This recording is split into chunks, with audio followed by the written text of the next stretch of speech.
ஃப்ரெண்ட்ஸ்னா இப்படி இருப்பாங்கன்னு கூட தெரியலங்க. வாங்க back and order with me பார்த்துடலாமா?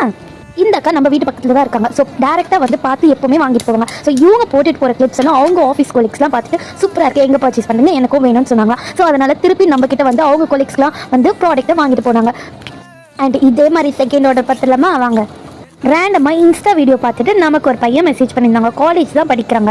ஸோ அவங்க ஃப்ரெண்டுக்கு கிஃப்ட் பண்ணுறதுக்காக இந்த இமேஜ் சென்ட் பண்ணி எனக்கு இதே மாதிரி எக்ஸாக்டாக வேணும்க்கா, ஸோ ரெடி பண்ணி தர முடியுமான்னு கேட்டாங்க. ஸோ நம்மளும் அதுக்கேற்ற மாதிரி நம்மக்கிட்ட என்னென்ன ப்ராடக்ட்ஸ்லாம் அவைலபிளாக இருக்கோ அதெல்லாம் டிக் பண்ணி சென்ட் பண்ணோம். அவங்க கேட்ட மாதிரி கிளிப் அண்ட் ஸ்க்ரன்ச்சீஸ்லாம் இருந்துச்சு. ஸோ அவங்களுக்கு அழகாக கிஃப்ட் பேக் பண்ணி ரெடி பண்ணிட்டோம். ஸோ அவங்க டேரெக்டாக நம்ம வீட்டுக்கே வந்து பர்ச்சேஸ் பண்ணிட்டு போயிட்டாங்க. ஸோ உங்களுக்கும் அந்த மாதிரி நேரில் வந்து பார்த்து வாங்கிட்டு போகணும்னு நினச்சிங்கன்னா நீங்கள் கூகுளில் வந்து ஃபேஷன் கார்னர் 2024 போட்டாலே நம்ம அட்ரஸ் உங்களுக்கு ஈஸியாக வந்துடும். ஸோ பக்கத்தில் இருக்கிறவங்க மட்டும் வந்து பார்த்து வாங்கிட்டு போகலாம் உங்களுக்கு பிடிச்ச மாதிரி. ஸோ இந்த மாதிரி நிறைய கிஃப்ட்டு உங்கள் ஃப்ரெண்டுக்கு கிஃப்ட் பண்ணணும்னு நினச்சிங்கன்னா இந்த ரீலை டேக் பண்ணி எனக்கும் வாங்கி கொடு அப்படின்ட்டு ஸ்ட்ரிக்டாக சொல்லுவீங்க. பாய்.